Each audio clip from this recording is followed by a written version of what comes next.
Olá, segundo ano, tudo bem? Hoje nós vamos relembrar um pouquinho sobre tudo aquilo que conversamos no segundo bimestre.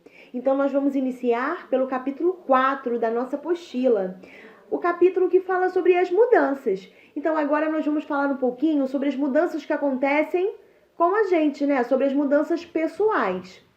Nossa história é marcada por mudanças. Muitas pessoas gostam de mudanças, outras não. Mas, na verdade, as mudanças são necessárias. E agora eu vou citar para vocês algumas dessas mudanças, para a gente relembrar um pouquinho, tá bom? Por exemplo, nós nascemos pequenininhos, né? Nós somos bebês. Mas ao longo do tempo, o nosso corpo vai mudando. Nós vamos crescendo e os nossos hábitos também. Então, acontecem mudanças no nosso corpo. Outra mudança que nós também podemos citar são as mudanças na rotina. Quando nós somos pequenos, nós temos uma rotina. Quando nós crescemos, nós somos apresentados a uma outra rotina. Os hábitos mudam, né? As coisas que a gente faz, por exemplo, a gente começa a ir à escola. Então, muitas mudanças acontecem também na rotina. Também acontecem mudanças nos nossos brinquedos e nas nossas brincadeiras. Ao longo do tempo, né, com as mudanças, com o avanço da tecnologia, os brinquedos também vão se modificando. E as brincadeiras que a gente pratica também, de acordo com a nossa idade, de acordo com as nossas preferências. Mudanças também na nossa educação. Como que pode haver mudanças na educação? Quando nós somos pequenos, nós estamos na educação infantil. Então, nós estudamos em salinhas adaptadas, né? As cadeirinhas são menores, tudo é adaptado ao nosso tamanho e às nossas necessidades. Quando a gente vai crescendo, nós mudamos de sala, as carteiras já ficam maiores, né? O nosso material didático fica diferente, né? Hoje nós temos uma apostila que a gente não tinha quando a gente era bem pequeno, né? Nós exercitamos as atividades dessa apostila. Então, o nosso conteúdo muda, as nossas atividades também. E outra mudança que a gente pode citar são as mudanças na nossa alimentação. Ao longo do tempo, os nossos gostos, né, a nossa preferência alimentar muda. E também de acordo com as nossas necessidades, né? Os alimentos, a gente vai modificando a forma de preparar ou a gente vai substituindo alguns alimentos por outros. Então, essas são algumas mudanças que podem acontecer, né, pessoais, mudanças pessoais. Mas também tem aquelas mudanças que acontecem na nossa família. Uma mudança que a gente pode citar nas mudanças da família é quando nasce um membro novo, né? Quando nasce um bebê, acontece uma mudança na rotina dessa família, né? O bebê requer um cuidado maior. Então, a rotina da família muda. Outra mudança também que a gente pode citar é quando uma família muda de cidade, muda de país, né? Eles têm que procurar o quê? Uma casa nova. Se eles tiverem filhos, eles precisam procurar uma nova escola para os filhos. Eles precisam se ambientar. Geralmente as pessoas, né, trocam de lugar, de país, de cidade, em busca de novas oportunidades, né? Em busca de um crescimento, em busca de uma nova forma de viver, melhores condições de vida. Também uma mudança que a gente pode citar é o exemplo das mulheres. Que antigamente as mulheres não trabalhavam fora, elas ficavam em casa cuidando, né, dos afazeres domésticos e dos filhos. Só que hoje em dia essa realidade é bem diferente, né? Hoje muitas mulheres trabalham fora, além de cuidarem das suas casas e dos seus filhos. Então nós também podemos citar essas mudanças. E também vocês sabiam que os lugares também sofrem modificações? Isso, os lugares sofrem algumas modificações. Por quê? Tem ruas que não são pavimentadas, tem ruas que não são asfaltadas, né? São ruas de chão. E o que acontece? Quando o asfalto chega nessa rua, a paisagem fica modificada. Por exemplo, um lugar que tem muitas árvores, né, que tem muita natureza. Quando se constrói algo nesse lugar, a paisagem também se modifica.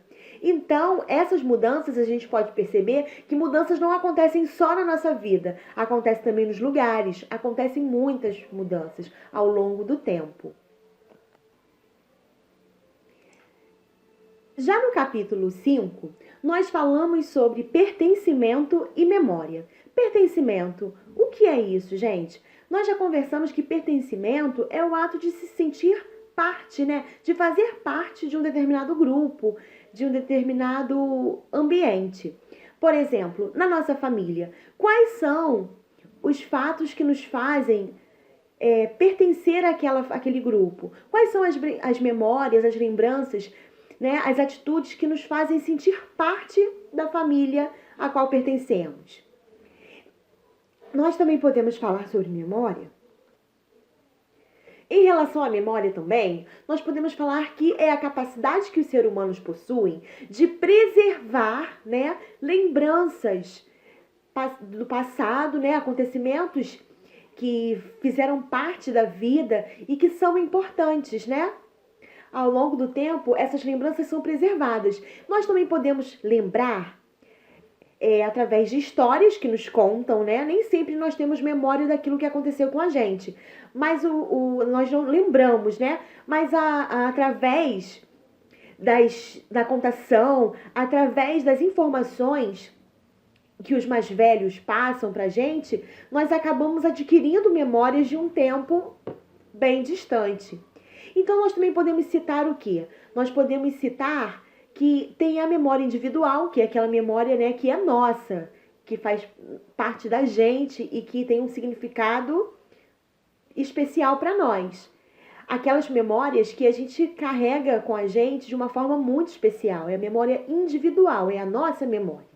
Tem também aquela memória familiar. Quais são os fatos que vocês lembram da família de vocês e que são especiais? Qual é a memória que vocês têm muito carinho em relação ao ambiente familiar? E também tem aquela memória coletiva, né? Que é aquela memória de um grupo.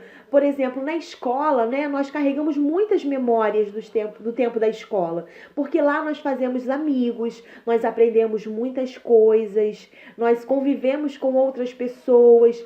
Então, a escola é um lugar onde a gente vive a nossa infância, né? É um lugar onde a gente passa a maior parte da nossa formação. Então, é um lugar carregado de memórias, né? Todos levam muitas memórias da escola. E vocês sabiam que a gente consegue também acessar a memória através de alguns objetos? Pode ser um carro antigo que pertence a algum membro querido da família, pode ser através de fotografias, né, que expressam diferentes momentos da nossa vida.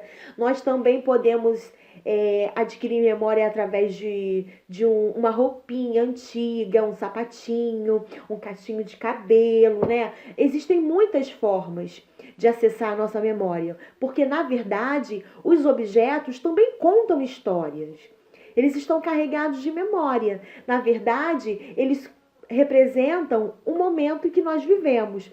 E nós, ao olharmos esses objetos, nós automaticamente acessamos, né, essa memória que já está tão distante, né? Que na verdade não está distante. Apesar de já fazer tanto tempo, parece que faz parte da gente e que não faz tanto tempo assim.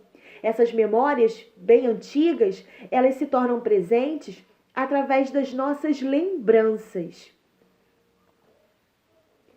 Já no capítulo 6, nós vimos a respeito de documentos. O que nós podemos dizer?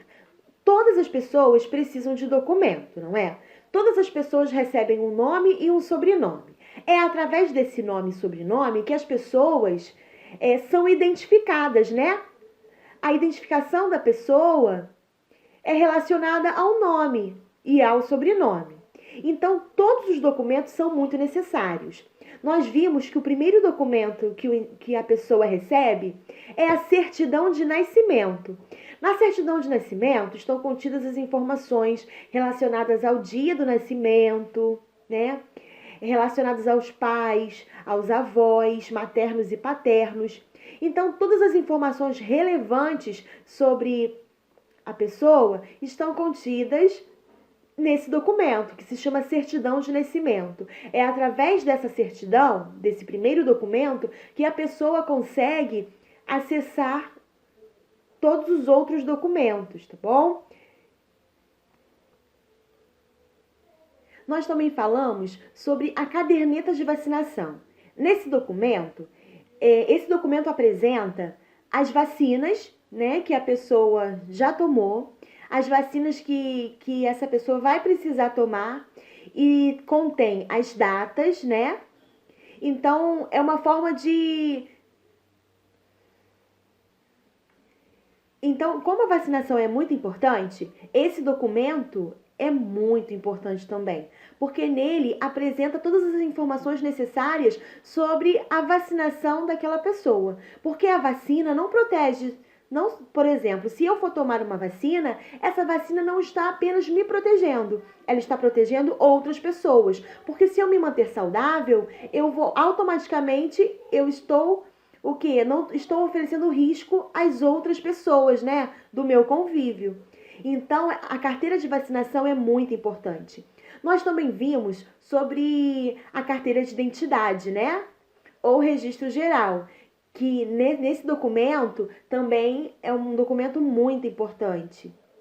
Apresenta as informações sobre a pessoa e também a digital, lembra? Que é aquela marquinha no dedo que a gente carimba nesse documento e que também serve para a nossa identificação. Nós vimos também o passaporte, né? Que é necessário para viagens para outros países, para outros lugares, né? E que também esse documento apresenta muita história, né? Porque um passaporte de uma pessoa que viaja, né, bastante, que viaja com frequência, esse passaporte conta muita história, porque cada lugar que a pessoa visitou, cada experiência que viveu, são lembranças, são memórias que ficarão gravadas nessa pessoa. Nós vimos também sobre a carteira de habilitação, que todas as pessoas que dirigem, elas precisam desse documento, dessa licença. Nós vimos também sobre o título de eleitor, que serve para que a pessoa possa exercer o direito de votar e escolher seus representantes, né? Nós vimos também muitos outros documentos que são igualmente importantes. Então, pessoal, beijo enorme, tá? Espero que vocês consigam entender tudinho que eu espero ter passado para vocês. Beijo, beijos. Estudem bastante, tá bom?